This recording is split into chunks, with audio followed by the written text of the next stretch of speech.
Pues muchísimas gracias. La sesión de hoy,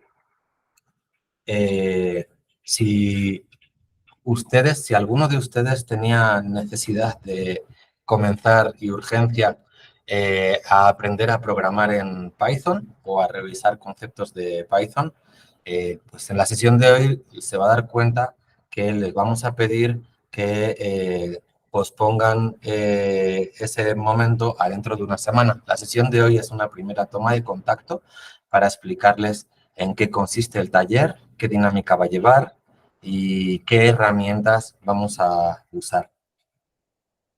Esas herramientas, en la próxima edición de los talleres, esas herramientas que vamos a presentar aquí ahora, tendrán su propio taller en las siguientes ediciones. Y seguramente ese taller se realizará 1 o 2 semanas antes que el resto de talleres, y se revisarán estas herramientas un poquito más a profundidad y con casos prácticos más apegados a las situaciones que podemos encontrar en un laboratorio haciendo uso de ellas. Entonces, lo primero, ¿quiénes somos? Es posible que la mayoría de los participantes ya nos conozcan. Somos 2 responsables del taller y somos los 2 quienes hemos desarrollado sus contenidos y quienes vamos a fungir de guías o tutores de ustedes en este taller, en la introducción a la programación en Python. Liliana, que nos acompaña y que probablemente interrumpirá cuando lo considere necesario. Ustedes, por favor, también, si necesitan interrumpir o hacer algún comentario, simplemente levanten la mano o abran el micro. Y servidor, Diego Prada, como saben, somos la unidad de investigación, o como posiblemente saben, somos la unidad de investigación en biología computacional y diseño de fármacos, y nos encontramos ubicados en el 5º piso de la Torre de Hemato-Oncología e Investigación del Hospital Infantil de México, Federico Gómez. Bien, ¿cuál es el objetivo del taller?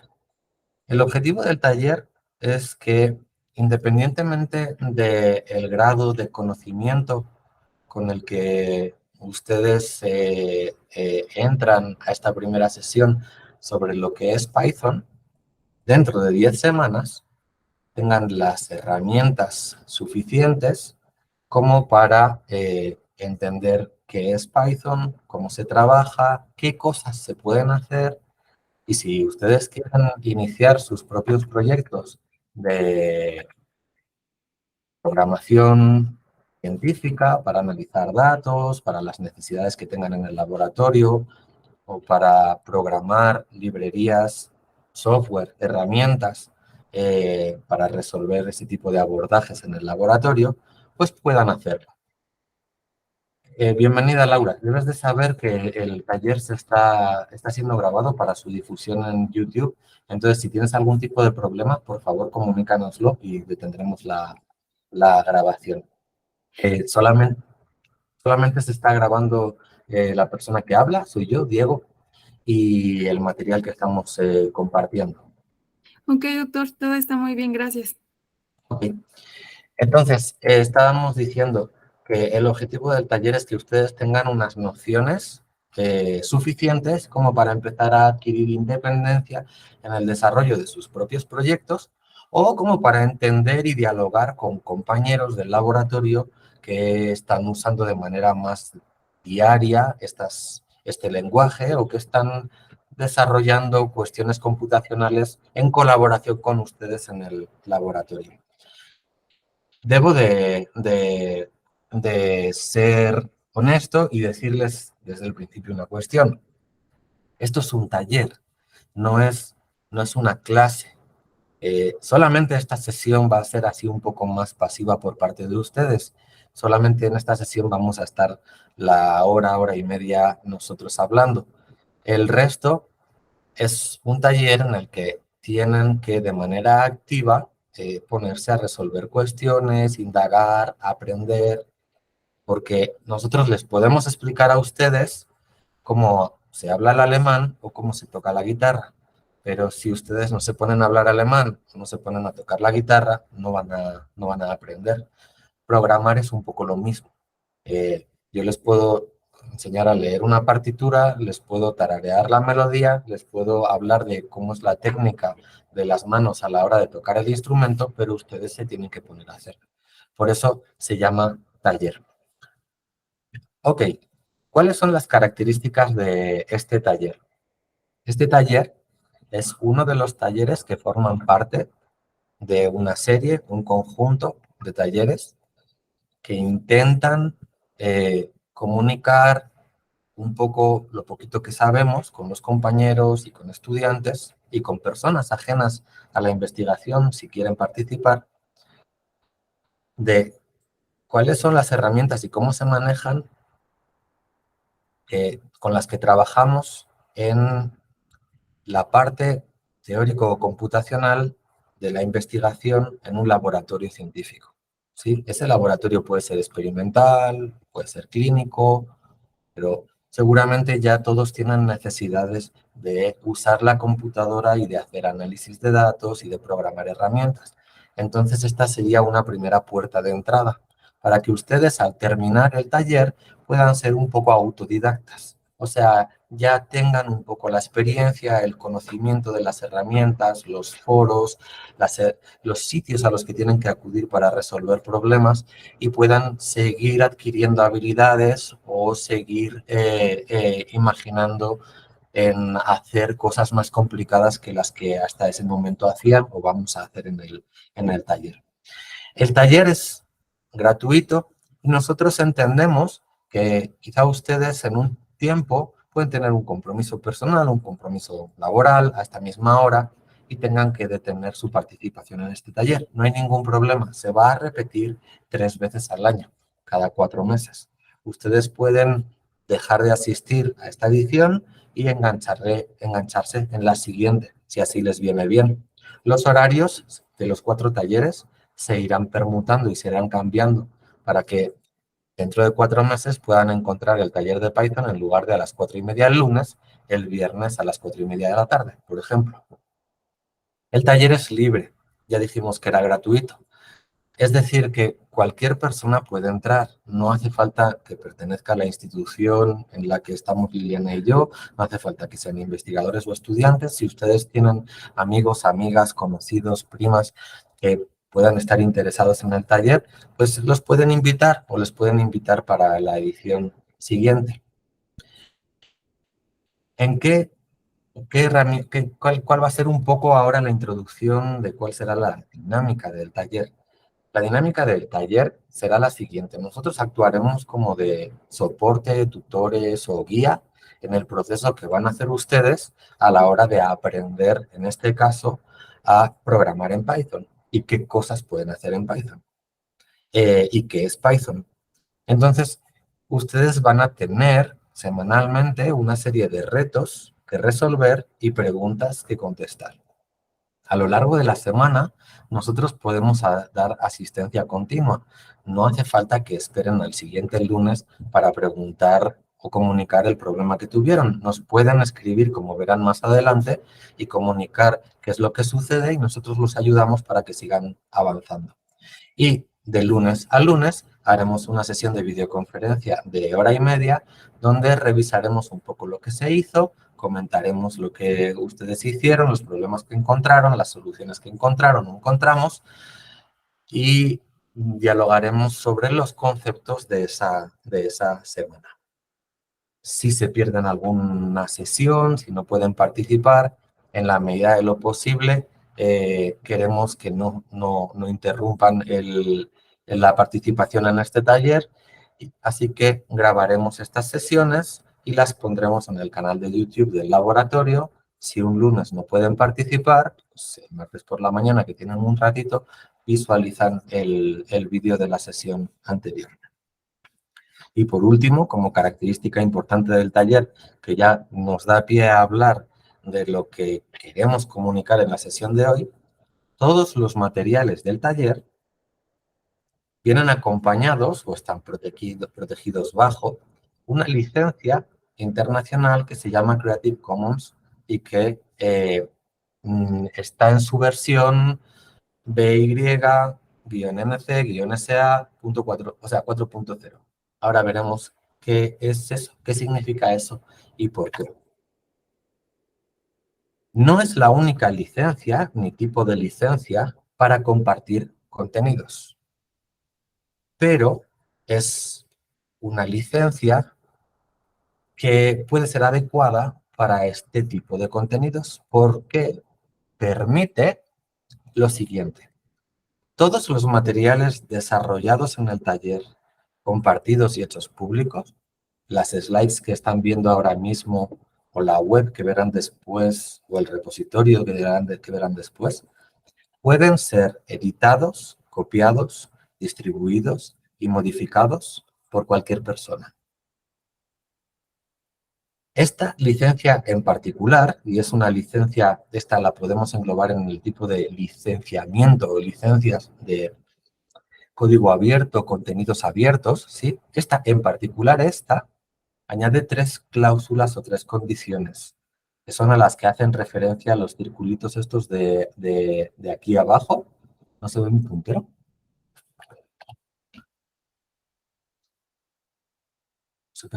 Sí, sí se ve.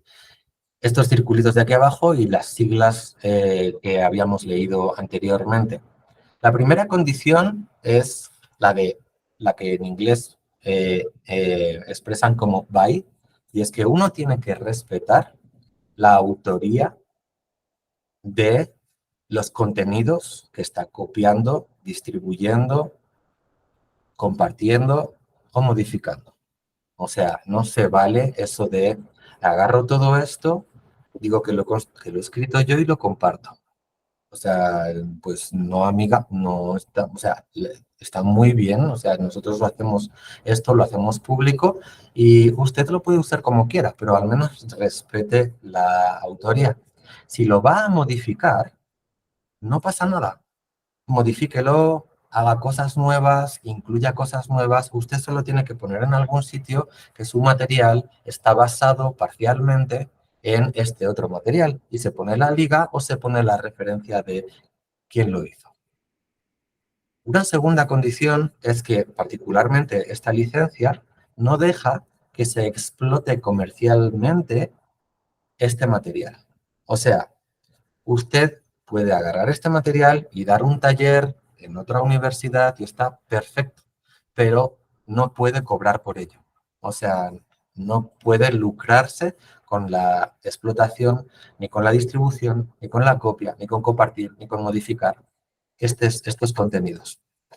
Y por último, que es lo que ponen con siglas SA, es que cualquier modificación, copia, distribución, lo que sea,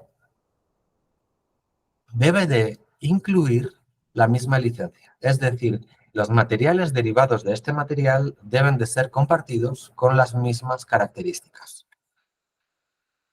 Esto que les estamos comunicando con esta licencia, hay muchos tipos de licencia. Esta en particular es bastante adecuada para el producto que estamos hablando, para este taller y sus contenidos. Esto no es un tema baladí. Esto, en realidad, está en el núcleo de todo lo que ustedes van a ver y entender en estas 10 semanas. Las herramientas que van a manejar son libres. Los productos seguramente que van a generar, ustedes decidirán si son libres o no, pero todo lo que van a usar es libre. O sea, Python es libre. Nadie les cobra, ustedes no tienen que pagar ni por los materiales para aprender Python, ni por usar el interpretador de Python, ni por usar Linux si quieren tener el sistema operativo Linux. Personalmente yo soy desde 2005 usuario de Linux, no uso Windows y casi al 90% solo uso herramientas libres y todo lo que hago procuro que sea libre. Esto abrió la puerta, sobre todo en la parte más computacional de un laboratorio de investigación, a algo que se ha dado en llamar ciencia libre, que nosotros, los científicos, no hemos inventado de cero. Todos sabemos trabajar en un laboratorio experimental. Bueno, todos quizá no, yo no recibí formación experimental, pero todas aquellas personas que han hecho una carrera en ciencias con parte experimental han sido entrenadas en cómo comportarse en el laboratorio, por ejemplo. Y ese cómo comportarse implica en conocer, en comportarse conforme al oficio del investigador experimental. Hay una serie de técnicas que deben de ser aprendidas y que deben de ser reproducidas para poder validar el trabajo de uno. Y hay una serie de hábitos y de comportamientos que uno debe de respetar. Ese es el oficio del investigador experimental. Estamos hablando no solamente de que no se come o no se bebe en el laboratorio. Estamos hablando, por ejemplo, de que el investigador debe de llevar registro de lo que está haciendo y del experimento que está haciendo, de sus resultados, por ejemplo, en un cuaderno de bitácora. ¿Por qué sabemos esto? Sabemos esto porque llevamos siglos desarrollándonos en el trabajo de la ciencia experimental. O sea, hace 300 años ya había personas que estaban metiditas en su laboratorio anotando en una libreta lo que estaban haciendo. Es decir, llevamos siglos de desarrollo del oficio como investigador sobre todo experimental, o incluso como investigador haciendo trabajo de campo. Sin embargo, en la parte computacional esto no sucede. Quizá llevemos exagerando un poco y respetando el trabajo que hacían pues, nuestros tutores y las personas que nos enseñaron a nosotros. Pues, quizá llevamos 40 años haciendo investigación teórico-computacional.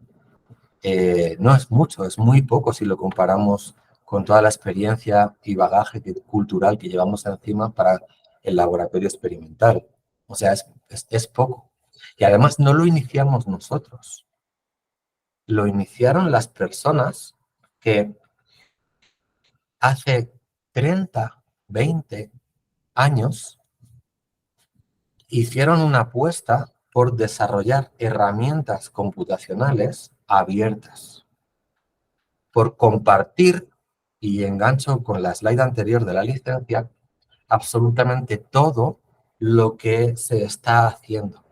Y esta apuesta estaba basada en una sentencia que pueden compartir o no, pero es la apuesta que se hizo y de momento está dando buenos frutos, y es que la colaboración es más eficiente que la cooperación. Entonces, estas personas, que son los mismos que inventaron herramientas como Python, o como por ejemplo el sistema operativo Linux, dijeron, ok, vamos a desarrollar una serie de herramientas para trabajar con las computadoras. Las computadoras empiezan a ser bastante potentes y estamos hablando de que igual solo tenían unos megas de memoria RAM, pero ya con eso ya mandamos una nave a la luna. O sea, cualquier celular ahora mismo tiene más potencia. Pero estos desarrolladores dijeron, las computadoras van a ser muy potentes. O sea, en poco tiempo cada persona va a tener una en casa y van a poder resolver problemas. Y quizá sería bueno democratizar el uso de las herramientas en la computadora, porque de esta manera es posible que avancemos más rápido en la resolución de problemas, en mejorar la calidad de vida de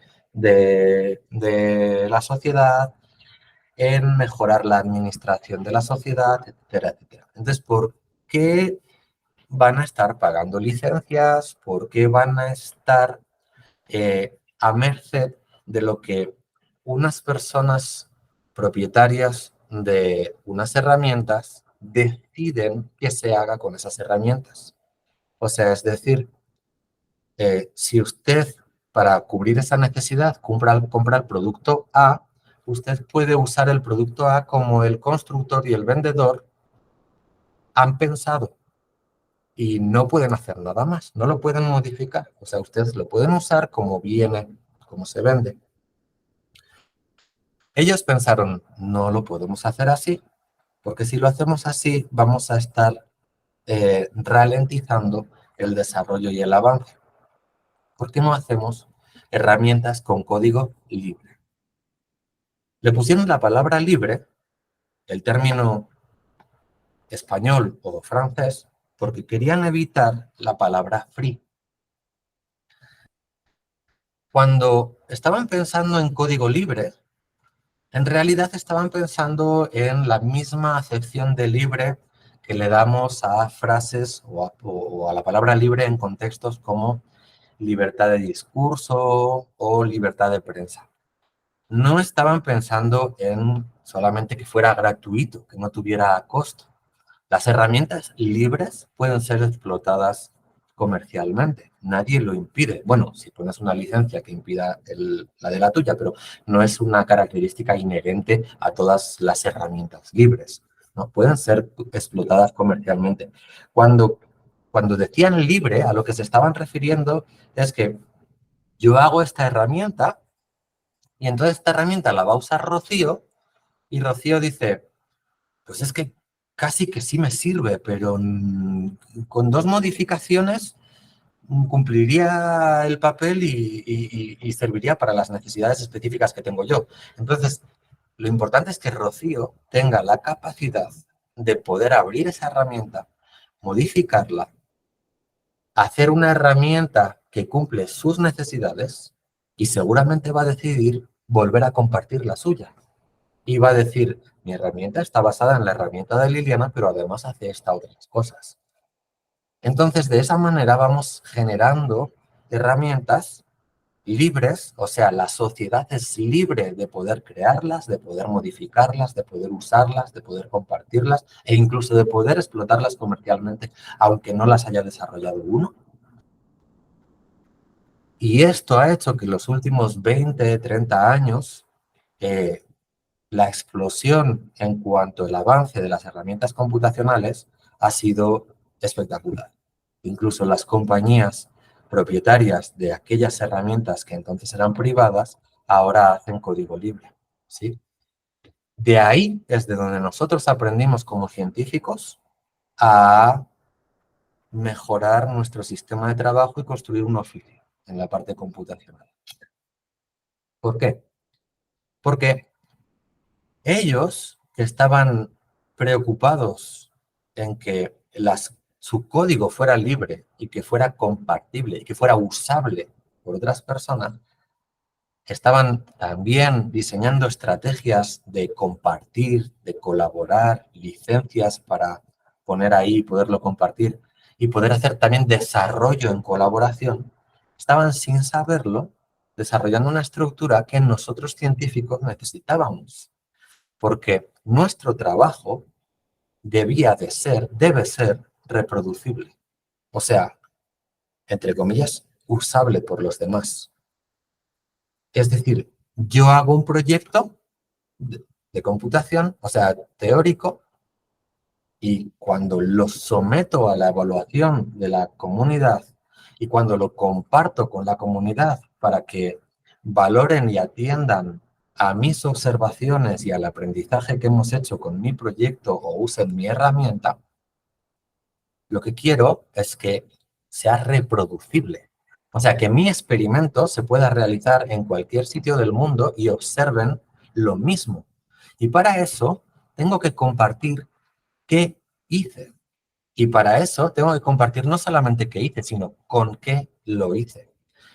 Y esto es una característica que puede ser específica ahora mismo, ojalá un día lo deje de ser, del trabajo de investigación teórico o computacional. Y es que si, por ejemplo, yo hiciera un experimento en un laboratorio experimental, yo lo publico y a mis colaboradores y a los revisores del artículo o al estudiante que está interesado en mi trabajo, lo quiere reproducir, no lo va a poder reproducir al 100%. Puede comprar, por ejemplo, el mismo equipo experimental, el mismo modelo, pero no estará usando el mismo equipo. O sea, tendrá el mismo vendedor, pero no será el mismo equipo. Y las condiciones del laboratorio no serán las mismas que yo tuve para realizar mi experimento. Y las manos del investigador, el estudiante o el técnico no van a ser las mismas. Entonces, bueno, está bien, voy a poder reportar lo que hice, voy a poder compartir todo para, en la medida de lo posible, que lo que estoy comunicando sea reproducible, pero en la parte teórica y computacional podemos ir un paso más allá y podemos efectivamente compartir la herramienta, las instrucciones de procesado, de análisis, compartirlo. Igual soy maximalista usando la palabra absolutamente todo, las palabras absolutamente todo, igual es un 95%, pero casi nos estamos asegurando al hacer ciencia abierta de que lo que estoy haciendo va a ser reproducible. Y si es reproducible, va a ser validado y va a ser creíble. Entonces estoy haciendo buena ciencia. Esas herramientas que hay que usar para hacer Open Science están copiadas, basadas, imitadas o a veces simplemente tomadas y modificadas de las herramientas que llevan 30 años usando para programar software libre. Entonces, es por eso que quizá esta charla conecta un poco también no solamente con la programación en Python y con las herramientas computacionales, sino con la manera en la que hacemos ciencia en un laboratorio en la que se desarrolla trabajo computacional. No me gusta hablar de laboratorio computacional, a Liliana tampoco. Yo soy puramente computacional, Liliana es 50% experimental, 50% computacional, y es lo común ahora mismo. O sea, ya no hay laboratorios puramente computacionales, igual que ya no hay laboratorios puramente experimentales. Entonces, estas herramientas que les vamos a enseñar las pueden usar en el día a día de sus proyectos y sus laboratorios. Estamos seguros de que les van a encontrar sentido y van a encontrar sentido también seguramente a la hora de intentar hacer ciencia abierta. Bien, volviendo al taller y conociendo ya la primera herramienta. Hablamos de una licencia para compartir porque estamos compartiendo toda la documentación del repositorio, todo lo generado en el repositorio. ¿Dónde lo estamos depositando? Lo estamos depositando en un repositorio de una plataforma que está en la nube, que se llama GitHub. He de asumir que ustedes no tienen por qué saber qué es GitHub, igual hay alguien que lo usa y lo sabe, pero vamos a explicar GitHub de una manera, empezando desde cero. ¿Qué es GitHub? Hagamos una historia, una analogía, contemos una historia imaginando esos desarrolladores de código abierto en colaboración, a pesar de que ya no solo se usa para eso. Supongamos, por ejemplo, que Adriana quiere desarrollar un proyecto y lo va a hacer con Ricardo, y lo va a hacer con Daniela, y lo va a hacer con Brenda. Lo van a hacer en colaboración, tienen computadoras conectadas a Internet. Y entonces Adriana dice, voy a abrir en mi computadora, en la de mi casa, voy a abrir un folder, un directorio, y ahí vamos a poner los ficheros del proyecto. Ok, yo quiero trabajar en colaboración.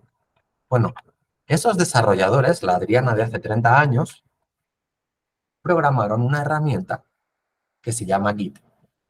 Git es, en terminología de Linux, un demonio. Es un programita que va corriendo en la sombra constantemente y con el que el usuario interacciona, y ahí está corriendo, uno se va a casa y Git sigue corriendo en su máquina. Adriana puso Git en su máquina y le dijo a Git, mira, este folder contiene el proyecto. Sigue los cambios. Registra en tu cuadernito, en tu libretita, los cambios de las implementaciones que vamos haciendo o que voy haciendo. Si Adriana solamente usara Git de esa manera, lo que estaría usando es un controlador de versiones. Igual llega el sábado por la noche y dice, madre mía, qué desastre. Todo lo que implemente desde el martes está mal. Git devuelve el estado de los documentos del proyecto a como estaba el lunes. y entonces Git lo regresa como estaba el lunes. Eso es un controlador de versiones. Ahora, habíamos dicho que Adriana quería colaborar con Daniela, con Ricardo y con Brenda. Entonces los llama y les dice, si instalan Git en sus máquinas, los 4 Git, el mío y los de ustedes, se pueden hablar, se pueden comunicar. Entonces ustedes pueden decirle a su Git de su máquina, háganme una copia del folder de Adriana. Y entonces el Git de Brenda habla con el Git de Adriana y le dice, oye, dame copia del proyecto. Ah, ok, es todo esto. Va, lo tengo. Ya Brenda lo va a poder usar en su computadora. Entonces, sigue participando el Git de Adriana como controlador de versiones, pero esta vez de un documento, un proyecto que va a ser central y el resto van a ser como satelitales, ¿sí? Los vamos a llamar clones. Entonces llega Ricardo, incorpora unos cambios en su casa y dice, yo creo que ya están bien. Git, mándaselos al Git de Adriana y que los incorpore en la copia central. Y entonces Brenda dice, voy a ponerme a trabajar. Git, pregúntale al Git de Adriana si alguien ha escrito líneas nuevas, ha hecho modificaciones y las tienes que incorporar al clon que yo tengo. Ah, sí, Ricardo hizo unas copias, o sea, unas modificaciones, tú no las tienes, aquí van, ya lo tienes actualizado, puedes trabajar. Y de esta manera, Git coordina el desarrollo en colaboración de un equipo de trabajo. Ahora, supongan que ahora llega, vamos a decir, Mari Carmen, y dice, ah, se me acaba de ocurrir una idea muy buena. ¿Por qué no hago una inversión y hago un proyecto abierto? Abierto, no voy a cobrar a nadie. Y voy a poner 4 máquinas, voy a hacer un servicio en la nube con una página web y le voy a decir a la gente, oiga, que los voy a ayudar porque yo tengo la misma necesidad y esto no puede ser. O sea, igual a Adriana se le estropea la máquina o igual Adriana no tiene para poner su servidor y compartirlo. O, ¿por qué no ponemos unas máquinas? Las voy a poner aquí, van a estar detrás de una página web y voy a darle la posibilidad a cualquier desarrollador de proyectos a que aloje el repositorio central en estas máquinas en la nube. Y eso fue GitHub. Así nació GitHub. GitHub es un servicio en la nube donde centralizamos el repositorio principal del proyecto, a pesar de que todos podemos tener un clon, 2 clones, derivaciones, pero ese que va a estar en la nube es el principal. A día de hoy,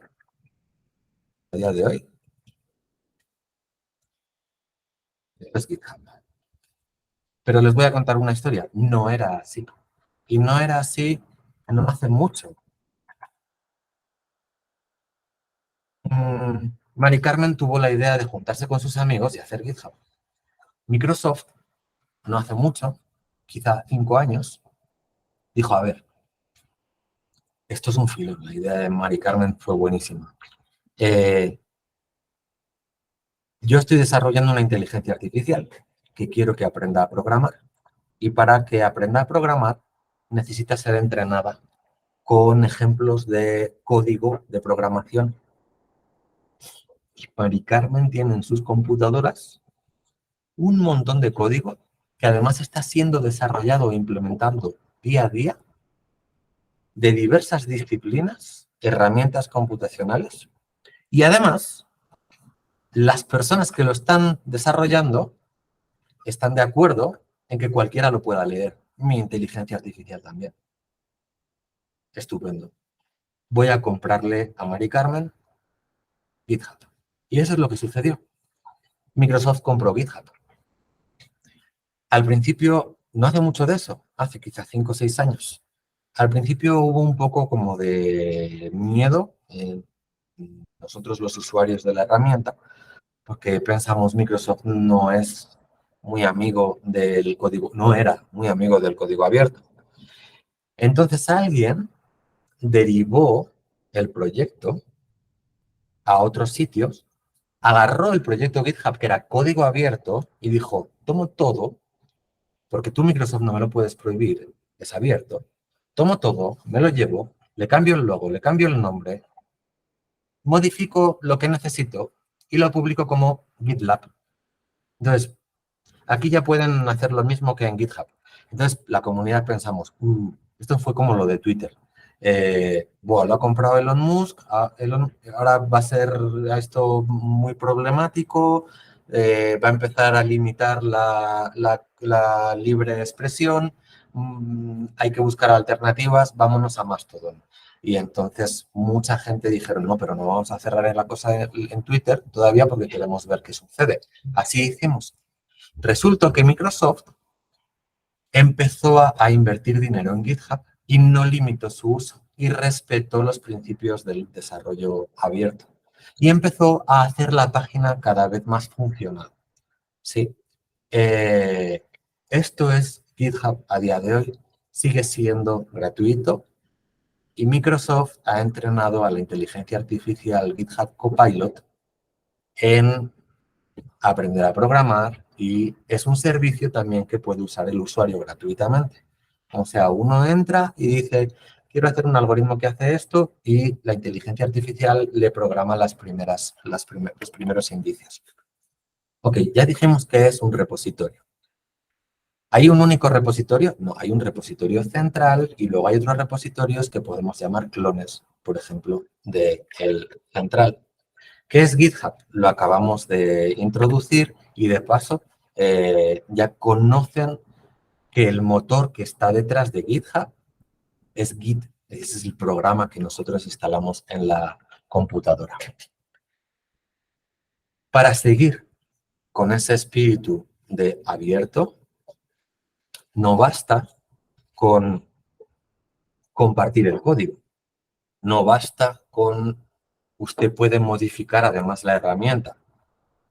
Si queremos asegurar esa libertad de uso, modificación, para que la gente colabore en poder empujar más allá esas herramientas o esos proyectos, porque ya no son solamente herramientas, ya son proyectos y proyectos de investigación,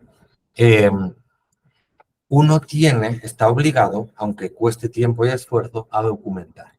O sea, el posible usuario debe de tener una documentación a la que acudir. Igual no sabe programar, no tiene por qué abrir el código. O sea, tiene que haber una documentación completa y que sea muy respetuosa con la comunidad. En cuanto a que sea muy legible y que sea usable. Para que sea usable, que sea legible y sea compartible, un formato bastante adecuado es una página web. Pero quizá no todas las personas o equipos o la gente que tiene un proyecto tiene la capacidad de poner un servidor de páginas web. Entonces, empresas como Microsoft o iniciativas que vienen financiadas con dinero público de gobiernos o hay convocatorias de financiación de proyectos de código libre, dijeron, hay que facilitar esto. Entonces, en el caso de GitHub, cada repositorio tiene asociado a la posibilidad de publicar libremente y gratuitamente en Internet una web.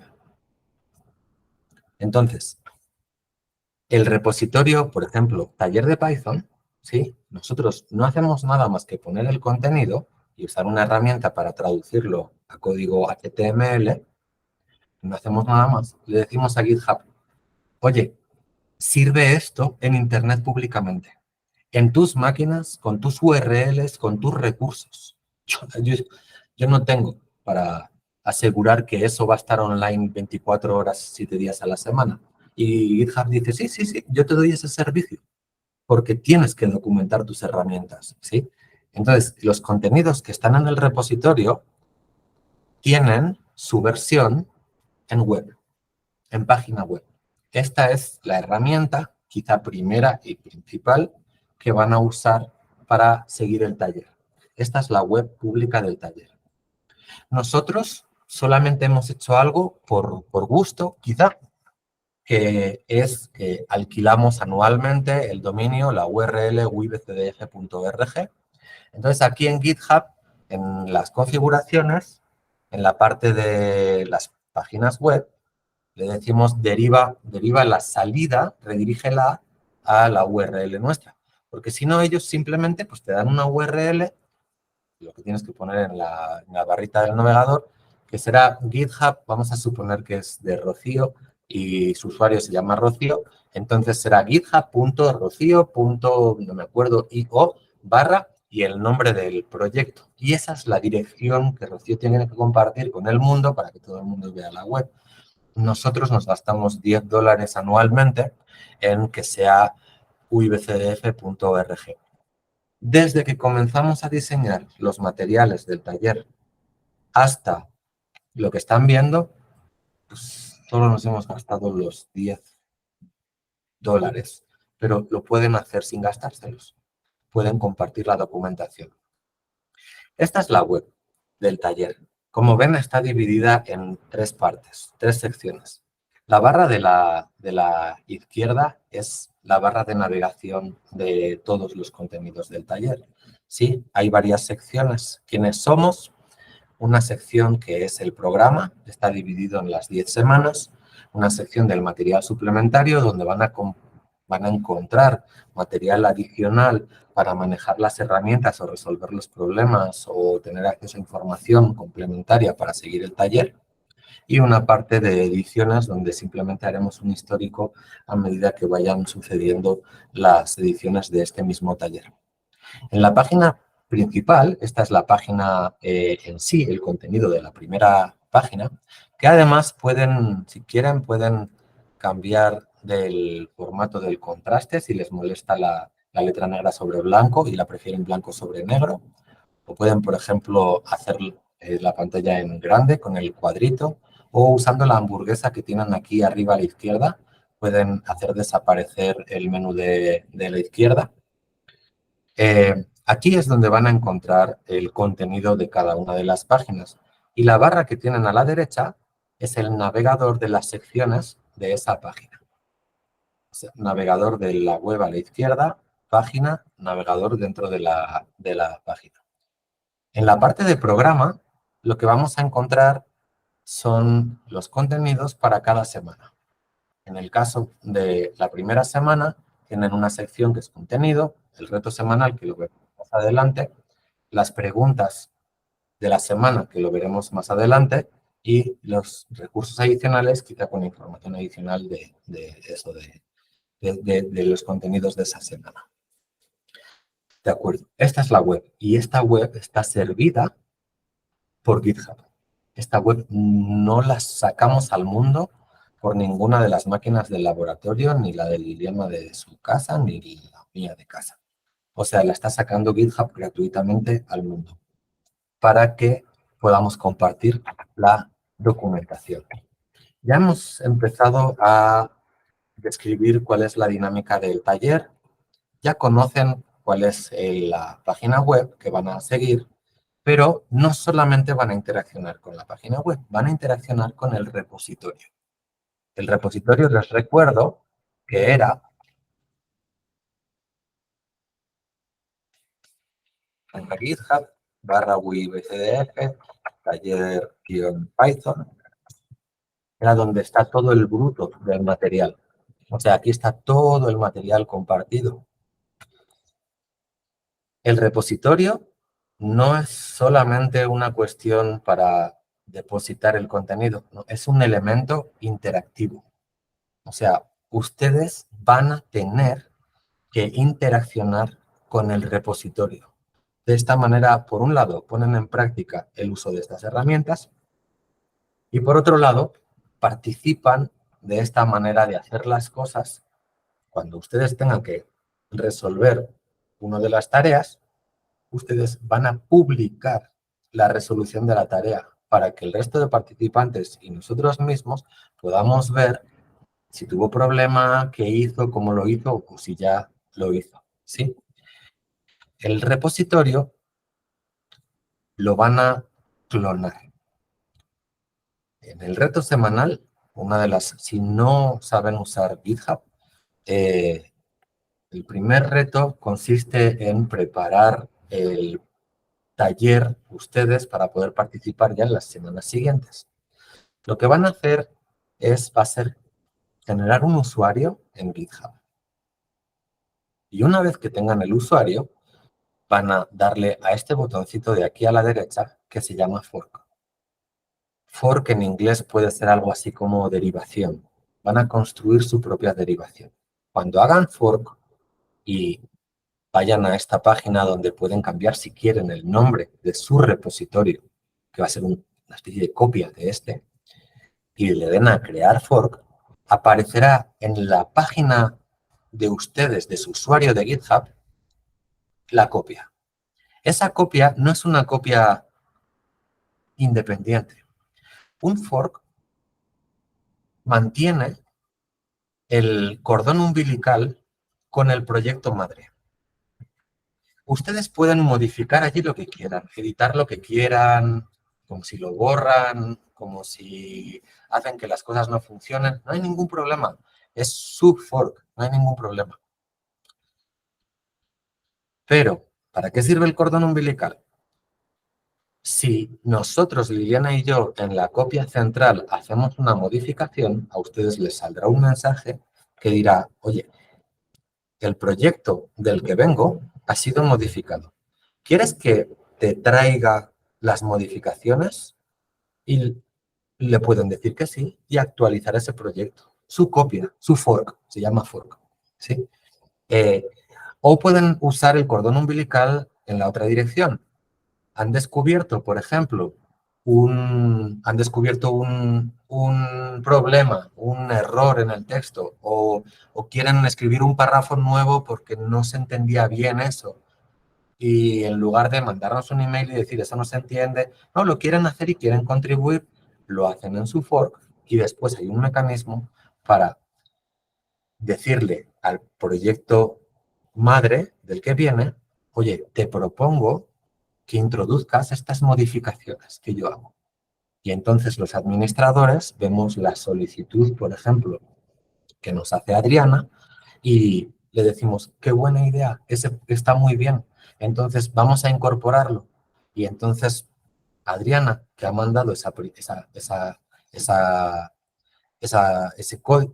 párrafo, por ejemplo, ya aparecerá en la lista aquí de desarrolladores del proyecto y se puede ver quién hizo qué. Se respeta la autoría. Saldrá aquí Adriana y dirá, mira, tal día ha hecho esta modificación. ¿Sí?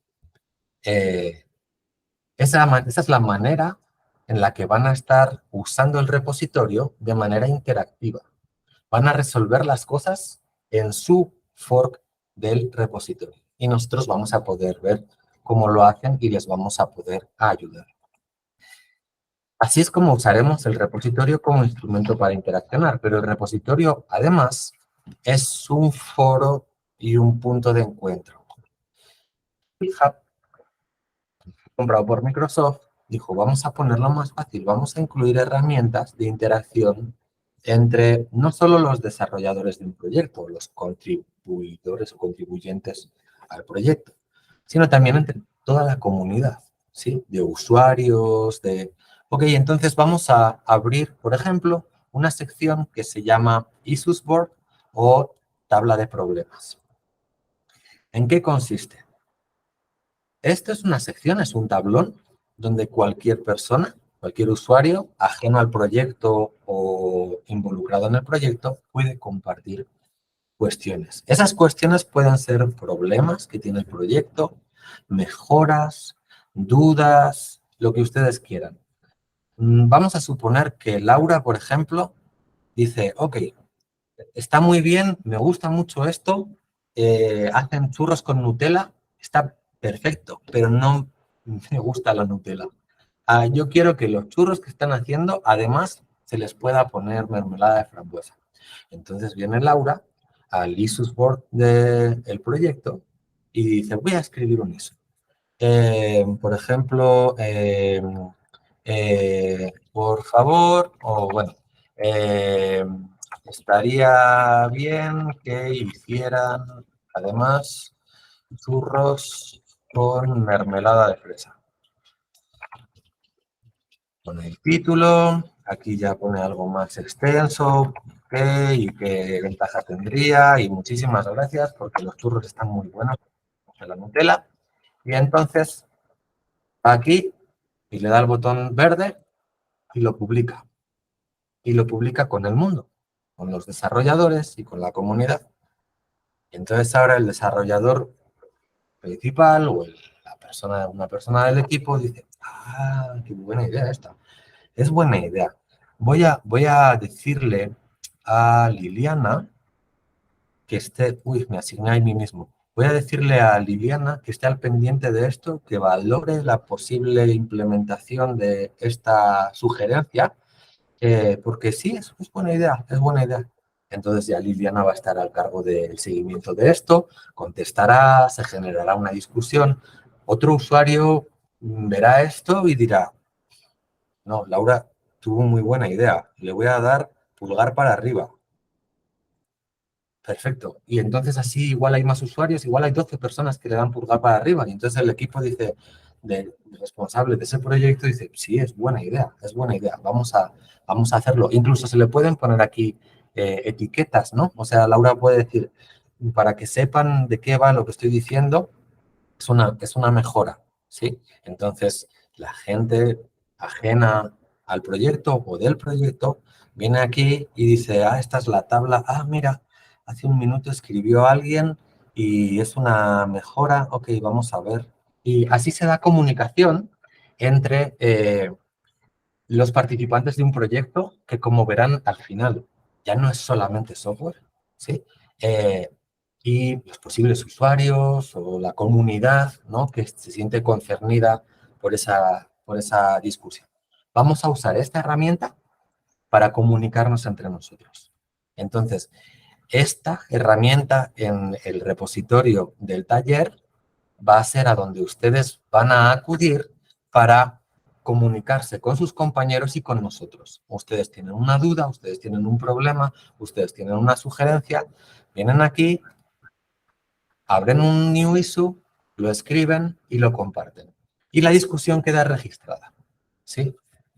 La discusión queda registrada porque igual, por ejemplo, Daniela ha visto un problema, lo ha tenido un problema, lo ha compartido, estamos aquí diciéndole, pues haz esto, haz lo otro. Entonces Ricardo mañana me envía un mail o se lo envía a Liliana y le dice, es que tengo este problema. Y Liliana dice, vale, está estupendo, mira, vete a este issue de la tabla de problemas o del issues board, que hay una conversación abierta ya por una compañera y vas a ver lo que se le propuso. Intenta ejecutar eso y si no te da, si te da problemas, si sigues teniendo problemas, contribuye ahí. Y de esta manera vamos guardando el histórico de las conversaciones. Esto en un laboratorio es muy conveniente. El es que te dije, yo te propuse, oh, encontramos una solución y no nos acordamos, la usamos hace 3 meses, ha venido un alumno nuevo, le tengo que contar cómo se hizo, no me acuerdo cómo se hizo. Pues así, de esta manera, registramos esas conversaciones y ahí quedan para poder volver a ellas, ¿sí? Otra cuestión que implementó el GitHub fue el área de discusiones y la tenemos que activar, pero lo hago ahorita mismo.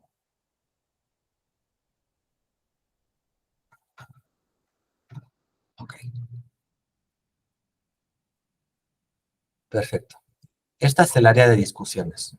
Este será un foro donde llevaremos a cabo el registro de discusiones un poco más abiertas, quizá no tan específicas de problemas puntuales, ¿no? O sea, por ejemplo, igual Mari Carmen dice, si ya tienen todo lo que se necesita para hacer churros, ¿por qué no hacemos donas? Y yo les ayudo. Y entonces aquí abrimos una discusión sobre cómo podríamos hacer donas con lo que tenemos ya para hacer los churros, ¿sí? Este área también seguramente la van a visitar y les vamos a decir que aquí vamos poniendo contenido, pero es cierto que este área sí será un poco más gestionada por Liliana y por mí. Ustedes deben de empezar sus interacciones en los issues. Quizá el issue que puso alguien merece después abrir una discusión y lo trasladamos a la zona de discusiones.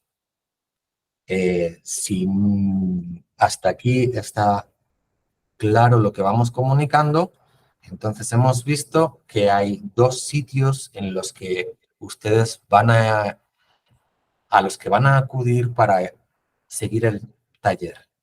La página web, que en realidad es una salida HTML web de todo lo que hay aquí, y el repositorio para interaccionar, para subir sus cambios en su fork y para interaccionar entre nosotros. ¿De acuerdo? Bien. Ya vamos acercándonos al final de la exposición. Pero queda algo que quizás puede ser importante a la hora de no solamente que ustedes sigan el taller, sino a la hora también de aprender cómo trabajar de manera computacional, o sea, es decir, es parte del oficio del investigador que quiere hacer trabajo computacional, y es que si quiero asegurar la reproducibilidad de mis cosas, entonces no solamente tengo que compartir las instrucciones de lo que hice y la documentación, sino que además tengo que compartir las herramientas con las que se hicieron y el entorno de trabajo. Debe de ser reproducible. Esto en un laboratorio experimental no se puede hacer. O sea, no puedo decirle a mi colaborador, a mi revisor o al lector de mi artículo, no le puedo decir, mira, te mando para allá todo lo que hicimos, tendría que ir yo mismo si manejé yo el equipo experimental para poder reproducir en las mismas circunstancias lo que hice. Pero en el laboratorio computacional sí podemos. O sea, afortunadamente sí podemos acercarnos a esa reproducibilidad. Y de hecho es la definición y el principio con el que nos regimos y hacemos ciencia. Todo tiene que ser perfectamente reproducible. Para que sea perfectamente reproducible, todo tiene que ser perfectamente abierto y no solamente lo que hago, sino con qué lo hago. Eso mismo estamos incorporando en el taller. En el taller hay un fichero que se llama conda.env, bueno, que se llama conda.env en el que viene una descripción de las herramientas que nosotros hemos usado para desarrollar este taller y de dónde salen, o sea, de dónde nosotros las hemos tomado. Estos serían como canales de distribución de esas herramientas y además les decimos con qué versión. A veces las versiones de las herramientas cambian y es posible que lo que no da problema y se puede hacer ahora, igual mañana hicieron una modificación y ya no se usa igual. Entonces yo tengo que decir qué es lo que usé específicamente para poder reproducir lo que hago. Entonces, como ustedes van a trabajar con el repositorio y van a ejecutar cosas, tienen que crear un entorno de trabajo en su computadora, sea el mismo que usamos nosotros. ¿Sí? Para eso, vamos a usar una herramienta que se llama Conda. Conda es un gestor de entornos de trabajo y de instalación de herramientas, de paquetes, de librerías, de programas. A Conda, ustedes les van a dar ese fichero y Conda va a crear un ambiente virtual de trabajo independiente de los programas que tienen en sus máquinas.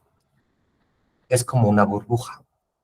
Yo quiero trabajar en ese proyecto, entonces activo ese ambiente de trabajo, esa burbuja, cargo esas herramientas, las uso y cuando dejo de trabajar en eso, desactivo el ambiente, salgo de la burbuja, salgo de ese entorno de trabajo.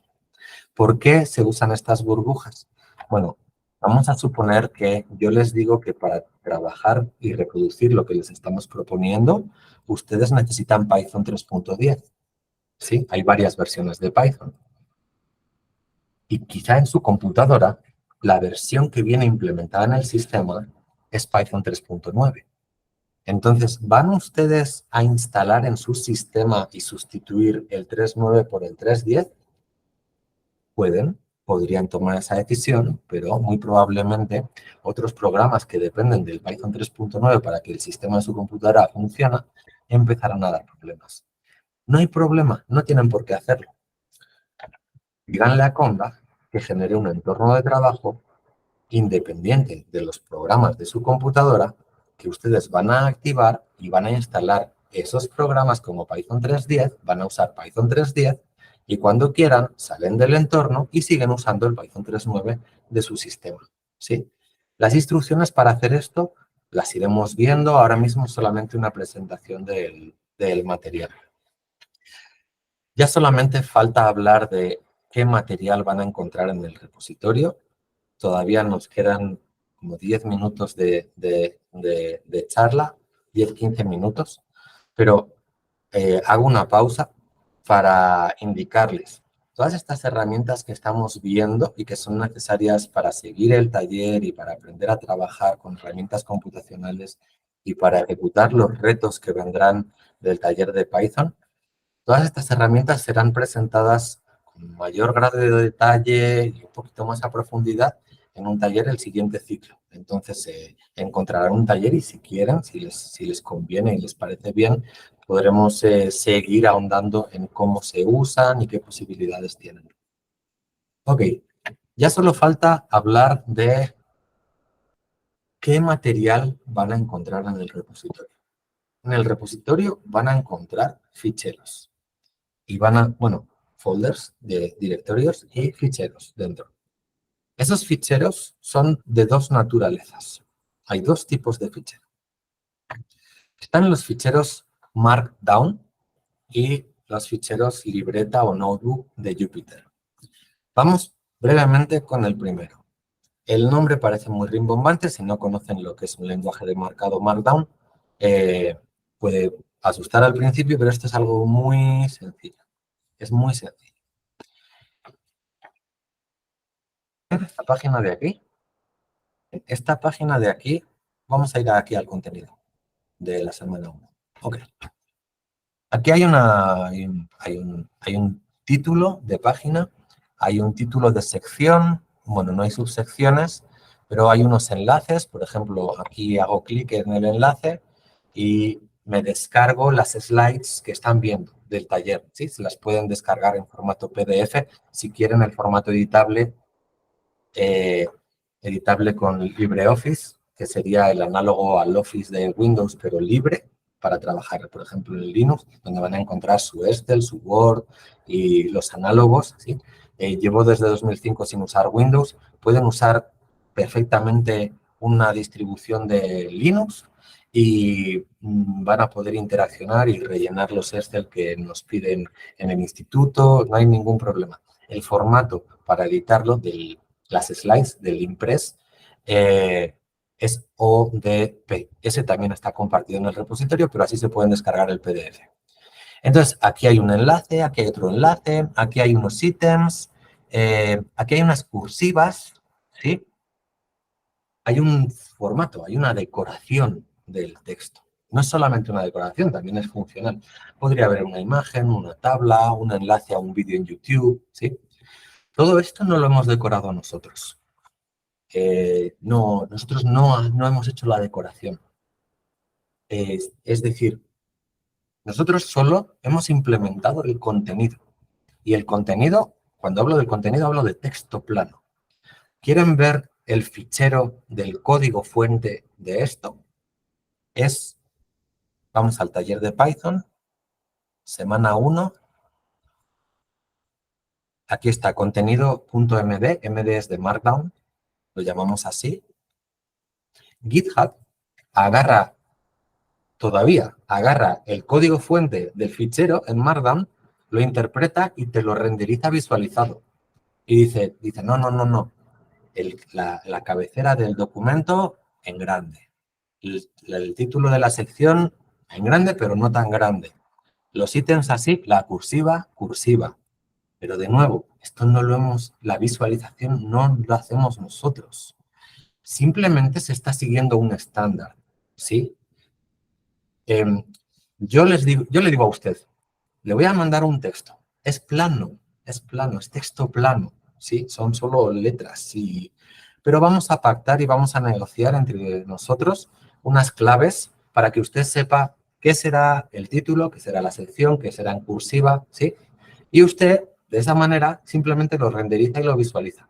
Nos va a salir más barato que nos vayamos intercambiando por internet ficheros de ese tipo que pesan muy poco y son muy rápidos que imágenes ya bonitas, decoradas.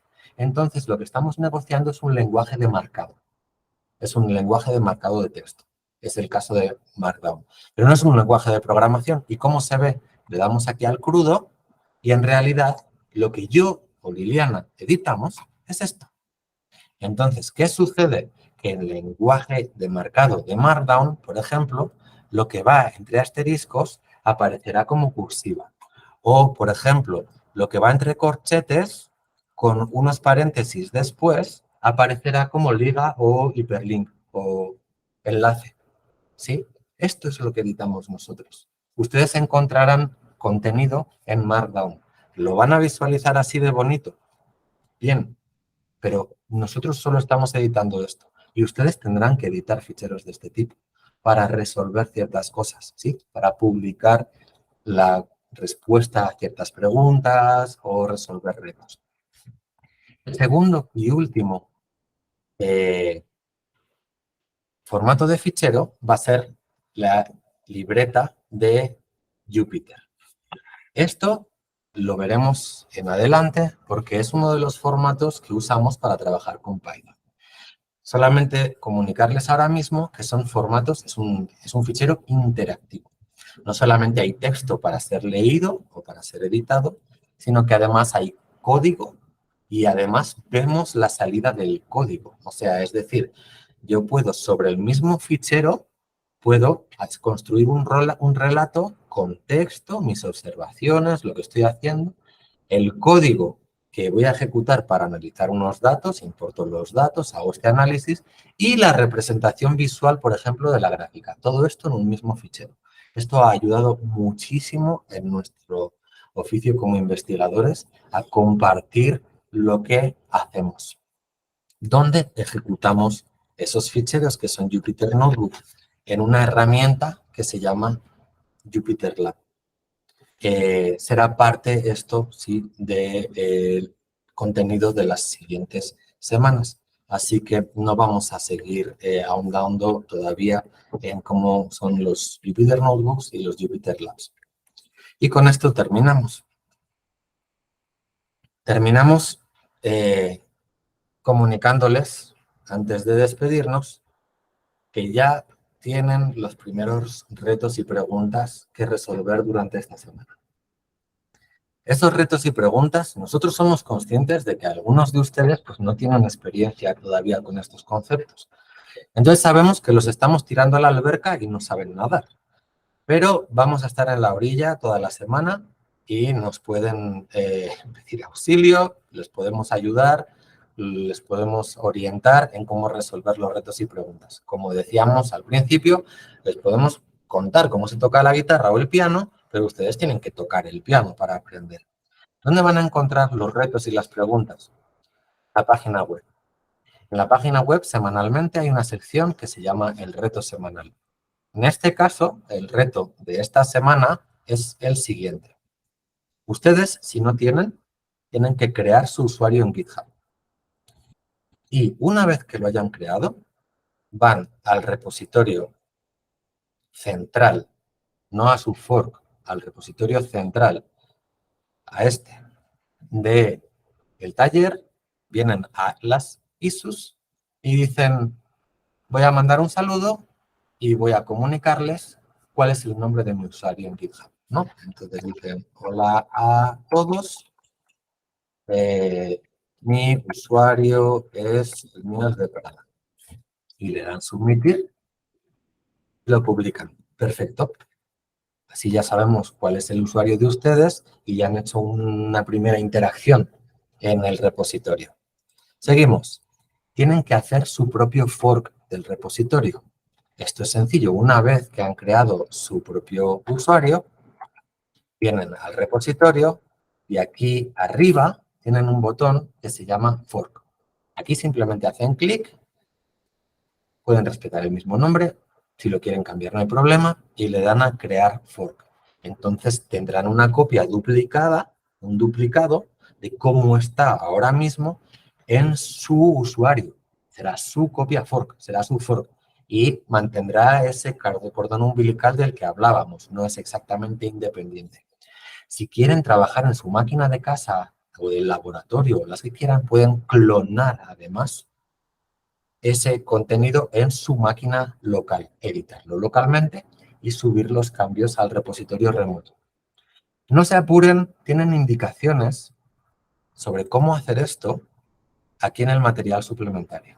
Hay una sección de cómo trabajar con este taller. Muchas de las cosas que les estamos explicando ahora, Liliana y yo ya las hemos escrito, pensamos que más o menos se pueden seguir para resolver los retos de esta semana, si bien ambos dos revisaremos el día de hoy y mañana, que todavía puede haber cosas que son corregidas, entonces es posible que este material en los próximos 2 días lo encuentren modificado y más completo.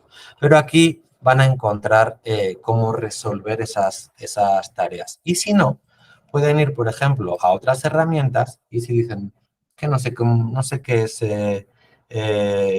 GitHub. Y bueno, encontrarán aquí el material que ya tenemos para poner. Esto lo actualizamos esta misma noche. Ok, seguimos. Estos son los retos si todavía no termina el primero. Tienen que crear su propio ambiente de trabajo y encontrarán en las instrucciones de cómo trabajar con este taller, cuando han creado el ambiente de trabajo, cómo compilar su propia versión web de esos contenidos que ya tienen locales en su computadora. O sea, harán lo mismo que nosotros hacemos. Esto no es que vaya a ser útil para el taller, pero es una manera de probar que efectivamente ya tienen el ambiente de trabajo igual que lo tenemos nosotros y pueden hacer lo mismo. ¿Sí? Ese es el reto. Nos pueden pedir auxilio, ayuda, orientación en las veces que quieran. Por otro lado, finalmente tienen las preguntas. Aquí hay 6 preguntas que ustedes tienen que responder en el mismo Markdown de su fork y publicarlas, subirlas, compartirlas, que todos podamos ver, mira, sí, contestó la primera pregunta y esto es lo que dice Rocío, por ejemplo. ¿Sí? Esas preguntas están relacionadas con el contenido de esta sesión, primera sesión del taller, y son un poco para que ganen un poquito de conocimiento sobre la cultura de se usa mucho GitHub, poco. O sea, por ejemplo, hay una pregunta que dice, ¿hace uso Netflix de GitHub? O sea, Netflix usa GitHub y usa código libre. ¿Y cuál es su repositorio? ¿No? Esa es, una posible pregunta que ustedes solamente tienen que contestar antes del lunes. Y bueno, de esta manera podemos dar por concluido por nuestra parte lo que queríamos comunicarles en esta primera sesión. No sé si ha sido mucho o muy rápido para las personas que no tenían conocimiento de estas herramientas. No hay que apurarse, vamos a ir poco a poco, pero este es el primer salto. Pueden interaccionar con nosotros las veces que quieran y si quieren, hay 10 minutos para que puedan preguntar o si tienen comentarios sobre lo que hemos visto hasta ahora. Y muchas gracias por la atención. Gracias.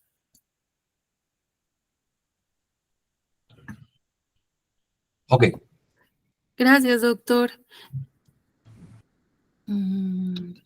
Si no se les ocurre, ¿alguien tiene pregunta? Hay que practicar, hay que meterse y hacerlo. Ahí está, sí. O Sí, sea, no van a aprender a bailar si no se ponen a bailar. Exacto. Entonces, sí. Yo tengo una duda un poco, es que sí, de plano este es nuevo para mí, pero entonces por lo que entiendo, hip hop siempre va a ser en línea, ¿no? O sea, ahorita, ya, por ejemplo, si me meto a la página, ya me aparece la misma pantalla. Exacto. Es Bueno, ya correcto. sobre la marcha, sí, porque ya sobre la marcha, porque creo que hay unas cosas que sí se van a tener que instalar, ¿verdad? Sí. Nosotros vamos a compartir ahora en un correo electrónico o en un ratito los dos enlaces, el de la web y el del repositorio. Es el único hilo que necesitan para empezar a tirar. ¿Sí? Pueden releer, por ejemplo, la parte de cómo trabajar con este taller. Pueden, si quieren ya empezar a trabajar, quizá lo más sencillo sea las preguntas que van a tener que indagar un poquito con el navegador, ¿no? Y repasar conceptos. Y puedan empezar ya a generar su usuario en GitHub, a generar su fork. Y si hay algún problema, nosotros ayudamos. Gracias, doctor. Eh, Por último, solo decirles, aprovecho 2 minutos para decirles, GitHub no es solamente una herramienta para compartir cuestiones de programación o herramientas de programación. GitHub ya es una herramienta para el día a día de un laboratorio. Por ejemplo, hay personas que escriben los artículos en colaboración en GitHub. O sea, vamos a suponer que Liliana ha estado colaborando con una persona en Francia y además el profesor francés tiene un estudiante japonés que se fue a Japón y está en Japón pasando 3 meses y se ha quedado atrapado con la pandemia. Y entonces Liliana dice, o sea, no hay ningún problema, está bien. ¿Por qué no ponemos el texto en un repositorio? Las imágenes, todo en abierto, ¿sí? Hay quien puede pensar, bueno, pero está en abierto, te van a copiar. La verdad, honestamente, no pasa, no sucede. De hecho, si acaso lo que sucede es que alguien puede verlo y decirte, está súper bien, avísenme cuando lo terminen o expliquen esto más claramente.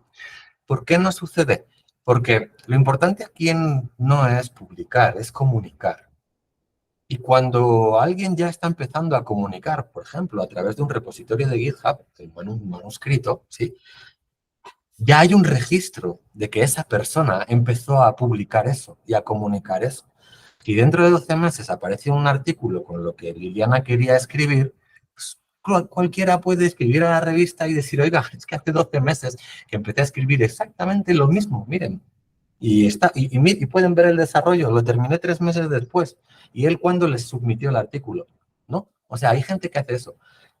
Como eso sucede, hay revistas, muchas. No estoy hablando de revistas de química, bioquímica, física. Estoy hablando de revistas de psicología, de revistas de medicina, que te dicen, no me mandes el manuscrito, mándame el enlace de tu GitHub. Y ahí tienes que tener todo en estos ficheros, estos formatos, las imágenes así, mándamelo así, ¿sí? Entonces no hay que submitir el artículo, o sea, solo hay que mandar el repositorio.